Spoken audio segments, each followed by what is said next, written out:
సూర్యాబాయ్, అందరూ Hyderabad real estate పడిపోతుంది అంటున్నారు, నిజమేనారా? పడతాయి. అదేంట్రా, మరి ఎలా? Light Hyderabad real estate?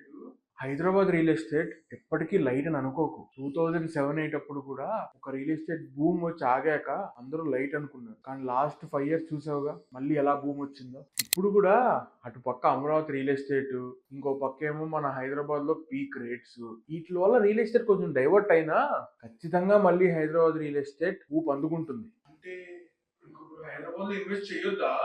Already explored places and peak rates లో ఉన్నాయి, వద్దు. ఇప్పుడు డిమాండ్ కన్నా సప్లై ఎక్కువ ఉంది కాబట్టి కొన్ని మంది అవసరం కోసం ఒక 20-30% డిస్కౌంటెడ్ ప్రైస్ కి అమ్మేస్తారు. అలాగే రియల్టర్స్ ల్యాండ్స్ అన్ని హైప్ అయిపోతాయని చెప్పి వడ్డీలకు తెచ్చుకుని మరీ కొనేసి ఉంటారు. ఆ ఎప్రిషియేషన్ రాకపోవడంతో ఎంతో కొంతకు అమ్మేసుకుందాం అని చెప్పి ప్లాన్ చేస్తుంటారు. ఇలాంటి వాళ్ళని టార్గెట్ చేసి తీసుకోవడం బెస్ట్.